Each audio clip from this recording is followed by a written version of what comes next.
अभी थोड़ा पैरों को रिलैक्स कर दीजिए, थोड़ा पैरों को रिलैक्स कर दीजिए।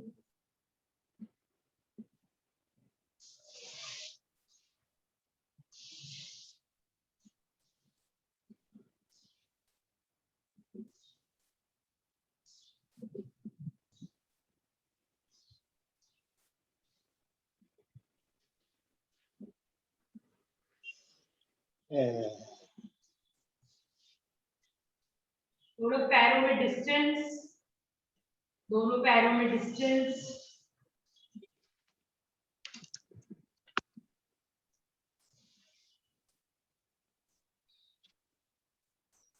और 1 2 3 4 5 6 7 8 9 10 11 12 13 14 15 16 17 18 19 20।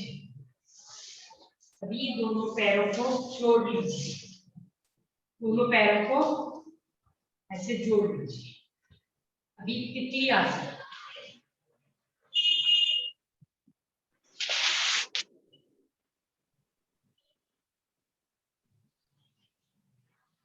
तितली आसन।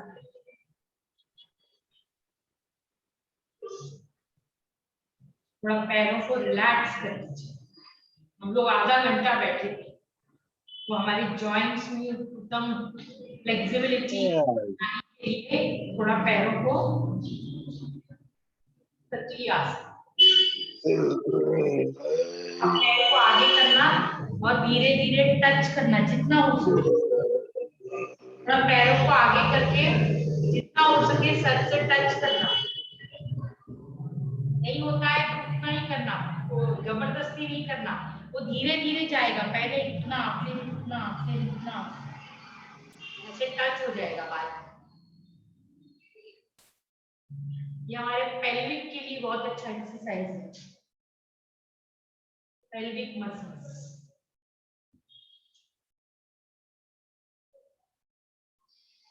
इनहेल करके एक्सहेल करते हुए टच करना, inhale exhale, inhale exhale, inhale exhale. अभी कोई भी कंफर्टेबल आसन में बैठ जाइए।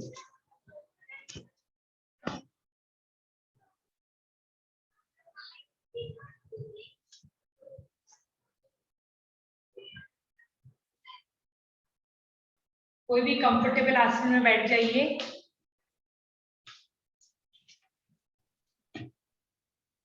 अभी जिसको ब्लड प्रेशर है उसके बारे में मैं थोड़ा आपको ब्लड प्रेशर के बारे में बताती हूँ आज। थोड़ा ब्लड प्रेशर, हमारे बॉडी में 24 आवर्स ब्लड सप्लाई चलता है। हार्ट 24 आवर्स पंप करता है हमारा। ब्लड प्रेशर के बारे में बता रही हूँ मैं।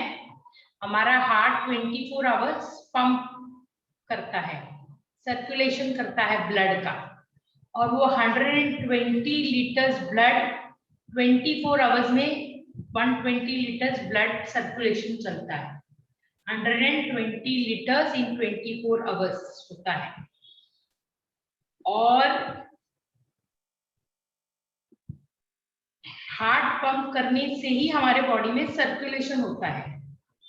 और हर एक सेल को, हमारे बॉडी के हर सेल को ऑक्सीजनेटेड ब्लड चाहिए और ग्लूकोज चाहिए। तो ऑक्सीजनेटेड ब्लड जो है वो लंग्स और हार्ट से मिलता है, और ग्लूकोज हमारे खाने से मिलता है।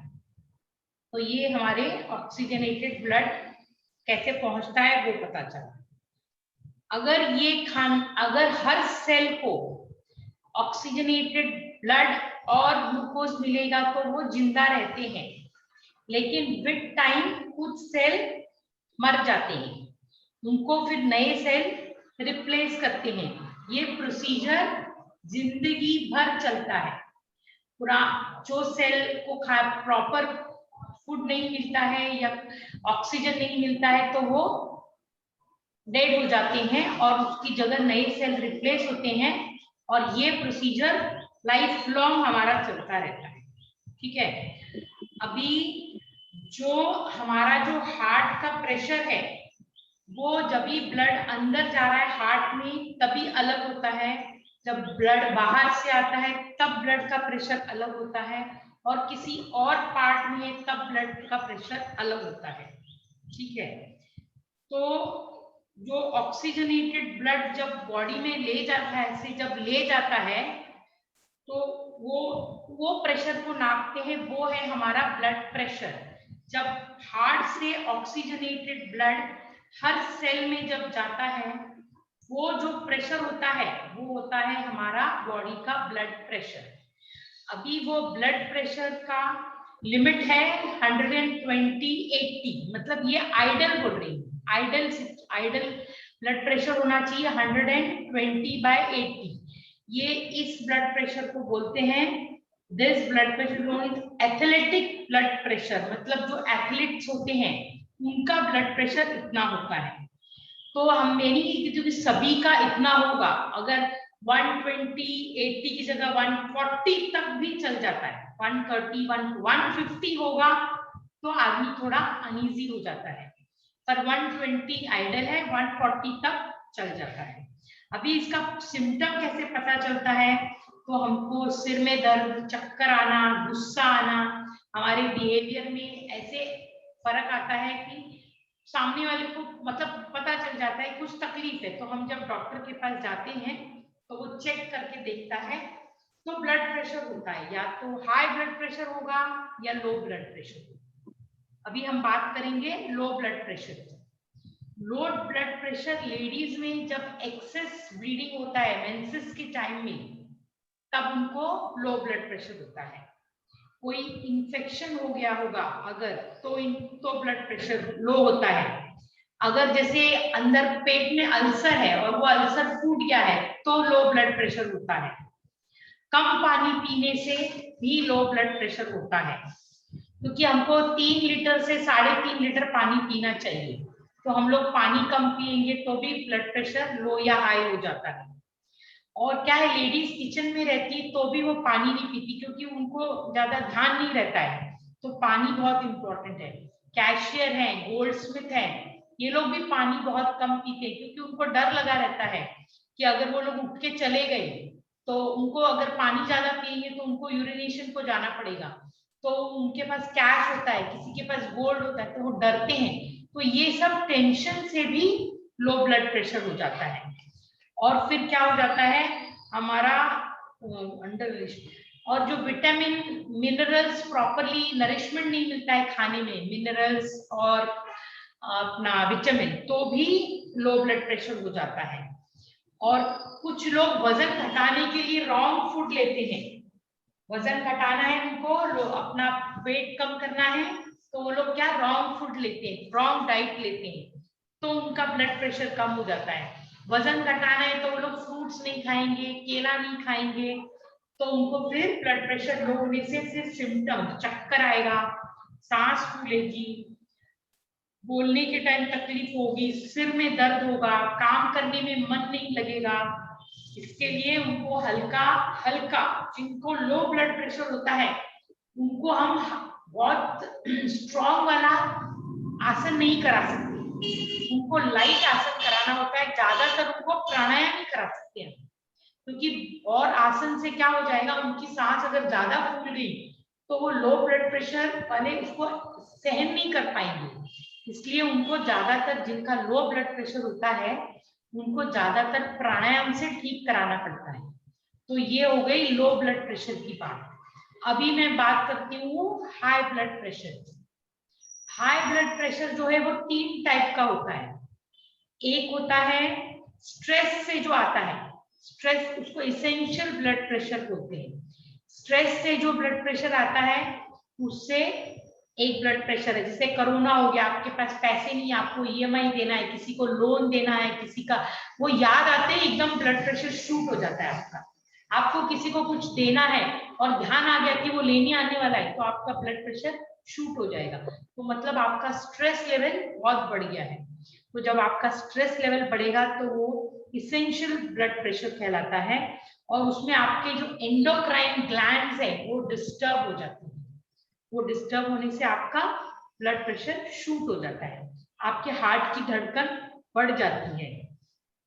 और ऐसे जो ऐसा जिसको डिजीज होता है स्ट्रेस रिलेटेड, उनको अगर ये स्ट्रेस रिलीज हो गया, जैसे अभी किसी को कुछ देना है लेना है, उस स्ट्रेस से आया होगा, तो उनको दवाई की जरूरत नहीं पड़ती। वो लोग जब स्ट्रेस रिलीज हो गया तो वो अपने आप ऑटोमेटिक ठीक हो जाते हैं, क्योंकि आपके स्ट्रेस के कारण से आपको ब्लड प्रेशर हुआ था, हाई ब्लड प्रेशर, और कोई रीजन नहीं था।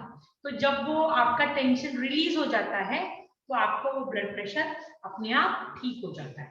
अभी सेकंड जो रीजन है वो रीनल हाइपरटेंशन है। रीनल हाइपरटेंशन में क्या होता है, किडनी से यूरेथ्रा तक के जो ट्रैक है उसमें कुछ गड़बड़ी हो जाती है। आपके किडनी से लेके यूरेथ्रा के जो ट्रैक है उसमें गड़बड़ी हो जाती है, जैसे किडनी स्टोन हो गया, किडनी इंफेक्शन हो गया, कोई सिस्ट हो गया, तो क्या हो जाता है आपका ब्लड प्रेशर बढ़ जाता है। या फिर कभी कभी क्या होता है, ब्लैडर में यूरिन रहता ही है, आपका ब्लैडर इतना वीक हो जाता है कि वो बाहर नहीं निकाल सकता है, वो ब्लैडर में यूरिन पड़ा ही रहता है, तो भी आपके हार्ट को बहुत पंप करना पड़ता है, तो वो ब्लड प्रेशर हाई हो जाता है। तो 130 to 100 आपका ब्लड प्रेशर की रीडिंग आएगी, तो 100 का मतलब हुआ आपको रीनल हाइपरटेंशन हो गया है। लोअर साइड जब ये 100 हो जाता है तो ऐसा कहते हैं, इट इज एकदम कम रूल नहीं है, but to a certain extent renal का रीजन होता है। या फिर कभी कभी क्या होता है, प्रोस्टेट ग्लैंड एनलार्ज हो जाती है, तब भी ब्लड प्रेशर हाई हो जाता है। ये भी पानी कम पीने से भी हो जाता है। अभी इसमें क्या होता है, कितने लोग नमक बहुत खाते हैं, नमक हमको कितना खाना है, 5 ग्राम्स पर डे, पर वो लोग 20 ग्राम्स 25 ग्राम्स, वो कैसे, अचार, पापड़, फ्राइड, सॉल्टी, बाहर का जो मिलता है ना वो, फिर आपका फास्ट फूड, ये सब में बहुत सॉल्ट होता है, तो वो क्या हो जाता है, आपकी जो किडनी है वो फिल्टर नहीं कर सकती प्रॉपरली, वो अगर फिल्टर नहीं करेंगी तो आपका ब्लड प्रेशर बढ़ जाता है। तो ये सेकेंड रीजन ब्लड प्रेशर बढ़ने का है, रीनल हाइपरटेंशन। अभी last third reason high blood pressure का है, हार्ट से रिलेटेड रीजन है। हार्ट से रिलेटेड मतलब इसको बोलते हैं cardiac hypertension. Third reason for high blood pressure is cardiac hypertension. It is related to heart, आपके खाने पीने पे डिपेंड है, जिसमें कि कोलेस्ट्रॉल अगर आपका बढ़ गया है, आप बहुत मिठाई खाते हैं, आप बहुत जंक फूड खाते हैं, आप सॉल्टी चीजें खाते हैं, तो हार्ट को पंप करने को बहुत जोर लगाना पड़ता है, ब्लड सक करने को बहुत जोर लगाना पड़ता है, क्योंकि अगर कोलेस्ट्रॉल 150 के ऊपर चला गया, अभी तो एक्चुअली 200 तक चलता है, बट उन लोगों के जो रीडिंग है उसमें है, अगर 150 के ऊपर आपका कोलेस्ट्रॉल चला गया तो आपको ब्लड प्रेशर हो जाता है, ठीक है। तो आपको, और 200 एंड 240 तक तो प्रॉब्लम ही है बहुत ज्यादा। तो आप क्या खाते हैं ये बहुत इंपॉर्टेंट है, आप क्या खाते हैं वो इम्पोर्टेंट नहीं है, आप क्या पचाते हैं वो इम्पोर्टेंट है। अभी आपने जितना खाना है वो खाइए, खाने को किसी ने नहीं बोला, पर आप डाइजेस्ट कर पाते हैं कि नहीं, वो आपको जब आप कोलेस्ट्रॉल की रीडिंग करते हैं तब आपको पता चलता है। अदरवाइज आपको लगता है नहीं मेरा बहुत अच्छा डाइजेशन है, मैं बहुत अच्छा, मैं तो योग करता हूँ, मैं आसन करता हूँ, लेकिन आपको ये नहीं पता कि आपका पेट में डाइजेशन नहीं हो रहा है। डाइजेशन नहीं होने से कोलेस्ट्रॉल बढ़ गया, कोलेस्ट्रॉल बढ़ने से आपका ब्लड प्रेशर हाई हो जाता है, और एजिंग की वजह से भी ब्लड प्रेशर हाई हो जाता है। क्योंकि कार्डियोवैस्कुलर मसल की जो आर्टरी की वेन है वो सिकुड़ छोटी हो जाती है, सिकुड़ जाती है। जैसे अपने पूरे बॉडी के पार्ट्स सब सैग हो जाते हैं, थोड़े कमजोर हो जाते हैं, ऐसे ही एजिंग के साथ हमारा जो कार्डियोवैस्कुलर मसल है और आर्टरी वेन है वो छोटी हो जाती है, सिकुड़ जाती है। तो हमको भोजन में खाने में क्या लेना चाहिए? हमको कम नमक खाना चाहिए, ज्यादा शक्कर ज्यादा सॉरी शक्कर ज्यादा नहीं खानी चाहिए, बीटरूट, ग्रीन वेजिटेबल और लाइट लो कैलोरी फूड खाना है, और खाने को बहुत चबा चबा के खाना है। 1 घंटे के बाद पानी पीना है, तो अपना खाना बॉडी में एसिमिलेट हो जाएगा। आपको अगर कंट्रोल करना है तो आप नमक कम खाइए, शक्कर कम खाइए, बीटरूट, ग्रीन वेजिटेबल्स और लाइट लो कैलोरी डाइट लीजिए, उसको चबा चबा के खाइए, शांति से खाइए, और 1 घंटे के बाद पानी पिएंगे तो एसिमिलेशन होगा।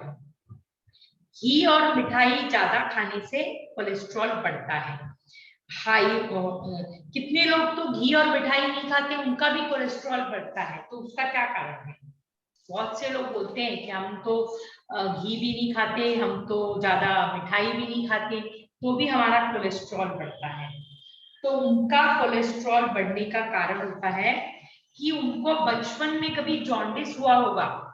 अगर किसी को बचपन में जॉन्डिस हो जाता है तो हमारा लीवर का थोड़ा पार्ट डैमेज हो जाता है उसके अंदर, तो उसकी वजह से हमको नहीं खाने से भी कोलेस्ट्रॉल बढ़ जाता है, और कोलेस्ट्रॉल बढ़ेगा मतलब हाई ब्लड प्रेशर होगा।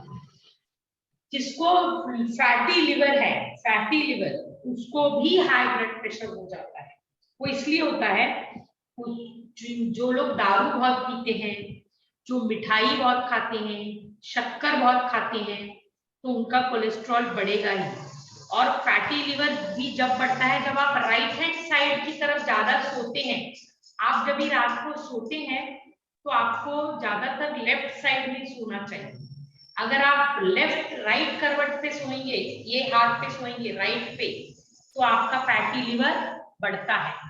तो आपको ज्यादातर लेफ्ट हैंड साइड पे करवट लेके सोना चाहिए, या स्ट्रेट, राइट में लेके नहीं सोना चाहिए, उससे आपका फैटी लिवर बढ़ता है। इसके लिए बहुत ध्यान। और फैटी लिवर के लिए अग्निसार की क्रिया, मैंने बताया ना, वो श्वास लेना है, पेट खाली करना है, और ऐसे फैटी एसिड के लिए अग्निसार की क्रिया बहुत ही अच्छी क्रिया है। वो करने से आपका fatty acid, fatty liver control में रहेगा, मोटापा कंट्रोल में रहेगा। तो लो कैलोरी डाइट लेनी है। अभी इसके अंदर प्राणायाम कौन कौन से कर, और आपको जितने भी प्राणायाम सिखाए वो तो सब करना है, A to Z करना है जो मैंने सिखाया है। उसके अलावा वो जो सोहम का है, सो मीन्स इनहेल, हम मीन्स एक्सेल, सो हम सो, उससे क्या होता है, आपका जो मन है, आपका मन कंट्रोल में रहता है। अगर आपका मन कंट्रोल में रहेगा तो आपकी इंद्रियां कंट्रोल में रहेगी। इंद्रियां कंट्रोल का मतलब हुआ, आप हर चीज खाना नहीं चाहेंगे, आपको मन करेगा, लेकिन आपकी आपकी जो इंद्रियां हैं वो आपको हेल्प करेंगी कंट्रोल करने में। वो आपको ऐसे, इसके लिए आपको ये सोहम और करना है। ये ध्यान की क्रिया है।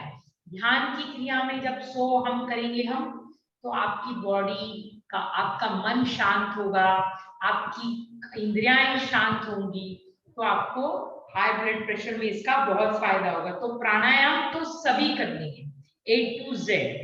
और अभी क्रिया, उसमें अग्निसार क्रिया भी है, सब जितनी भी हम लाइन से करते हैं। अभी त्रिकोण आसन जो होता है, तो हाथ हम लोग ऊपर लेके ऐसे टच करते हैं,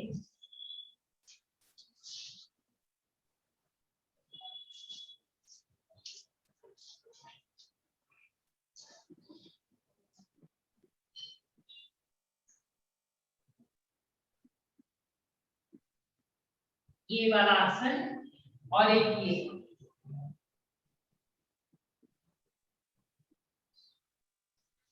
ये जो दो आसन मैंने अभी आपको बताए, ये हम आसन हमारी किडनी को एक्टिव रखते हैं।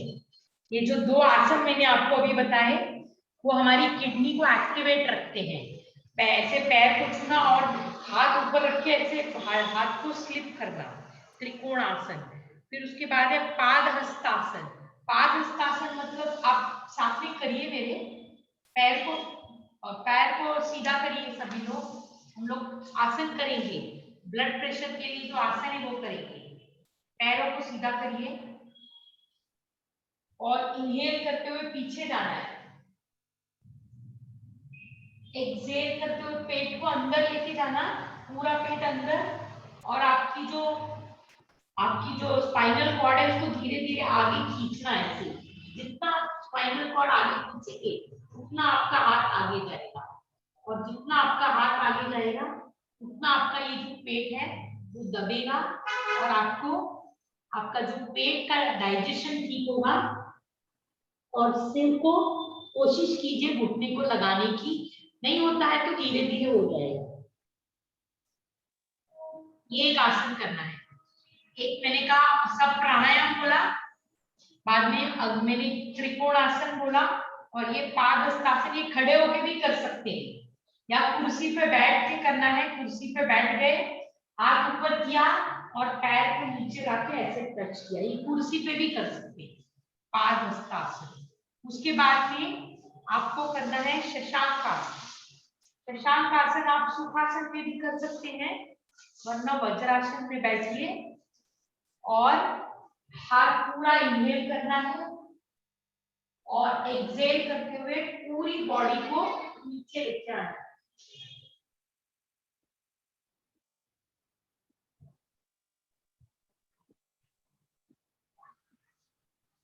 इससे आपके हार्ट में पूरा ब्लड आ जाता है। ये हार्ट के लिए भी बहुत अच्छा आसन है और ब्लड प्रेशर के लिए भी बहुत अच्छा आसन है। ये शशांक आसन, एक्सहेल।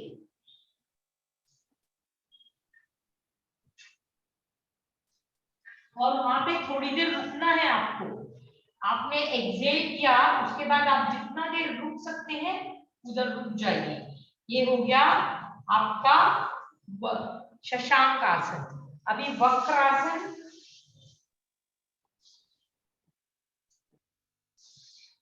ये मैंने बताया, जो पैर ऐसे किया, वो हाथ पीछे, ये हाथ ऊपर, और आप जितना वो कर सकते हैं इसको टच करें और पीछे देखें। ये वक्र आसन। ये हाथ नीचे। अभी दूसरा लेफ्ट पैर, लेफ्ट पैर को ऊपर, लेफ्ट हाथ पीछे, इनहेल एक्सहेल करते हुए पीछे। आप जितना कर सकते हैं करिए, जरूरी नहीं कि पूरा होना चाहिए, आपकी खाली पेट के भाग को ट्विस्ट मिलना चाहिए। ये आप पलंग पे भी कर सकते हैं, पैर वैर नहीं होगा चलेगा। आप कुर्सी के इसको पकड़ के ऐसे ऐसे हाथ करेंगे तो भी कुर्सी पे चलेगा। ट्विस्ट करना है, आपके ये भाग को पूरा ट्विस्ट करना है, पेट के भाग को ट्विस्ट करना है बस। ये हो गया आपका वक्रासन। अभी आपको करना है भुजंग आसन। तो मैंने आपको सिखाया है भुजंग आसन।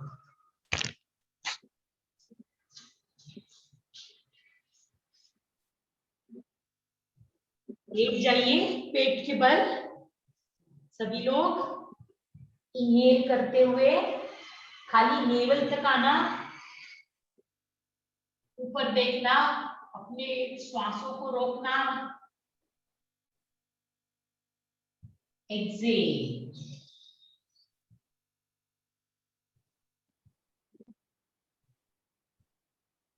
Inhale,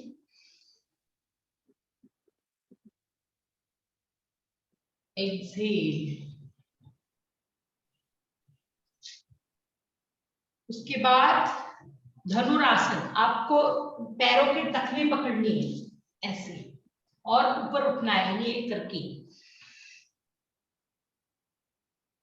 exhale, inhale, exhale, inhale, exhale.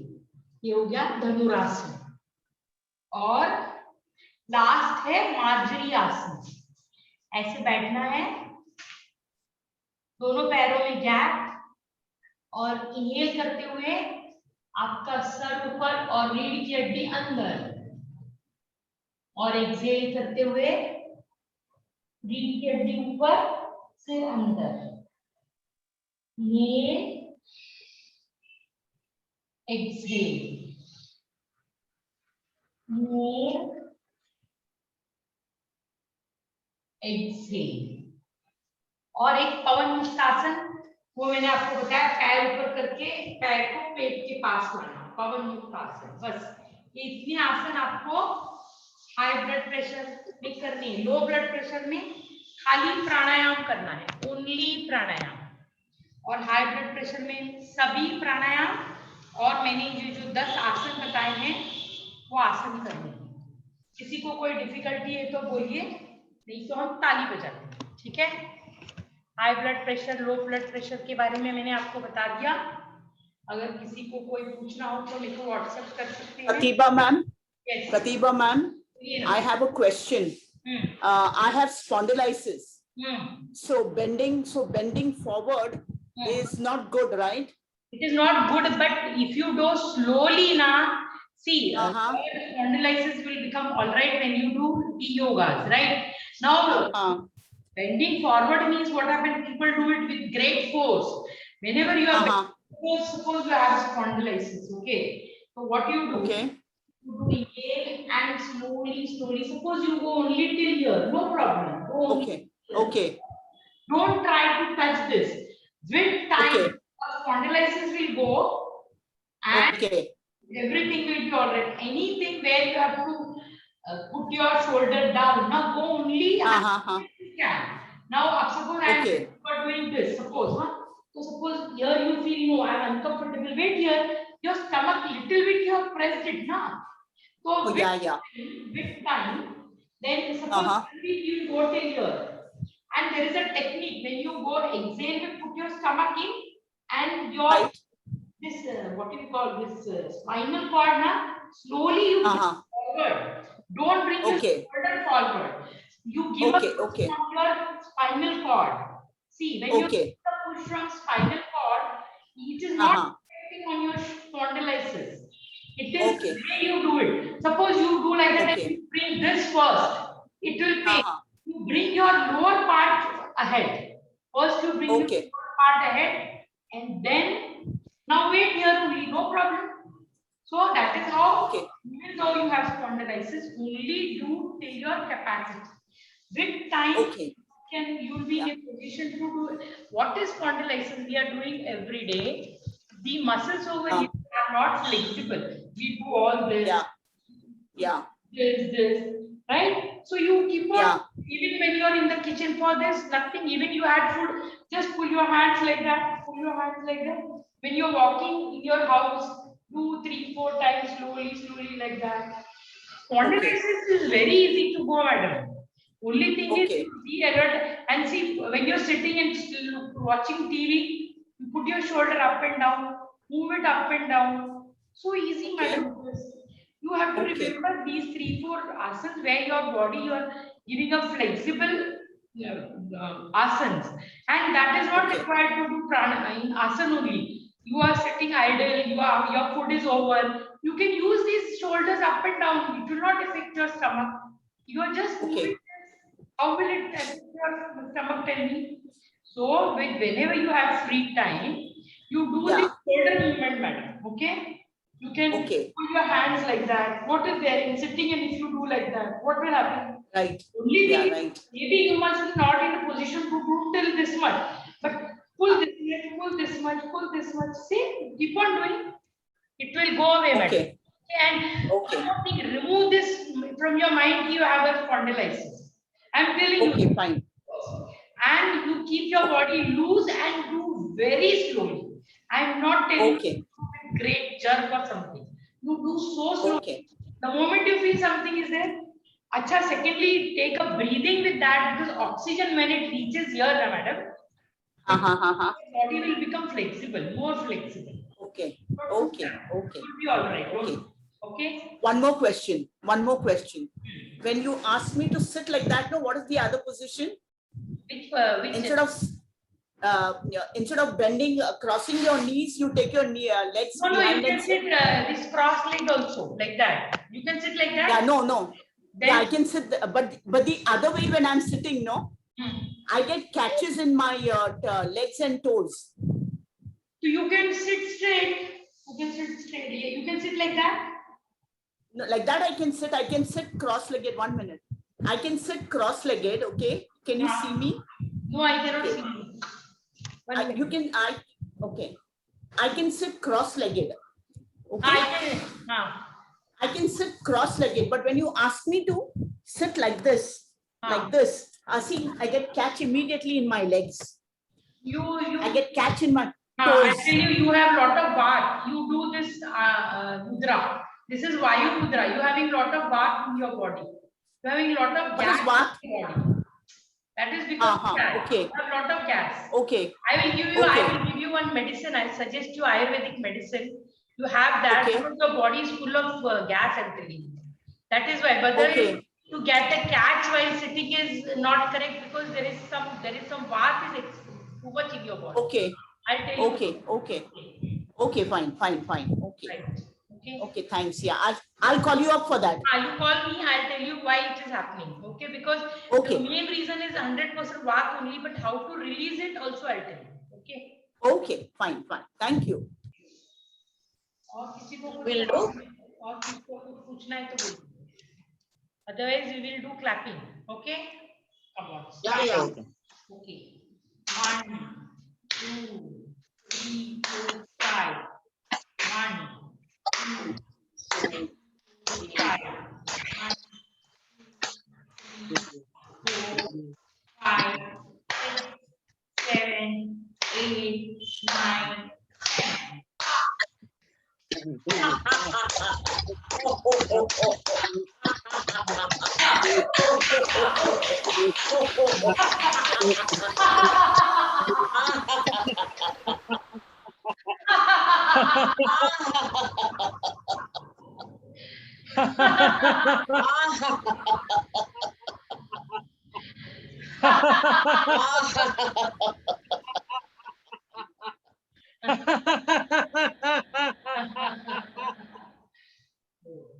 Om Dev Shanti Antariksham Shanti Prithvi Shanti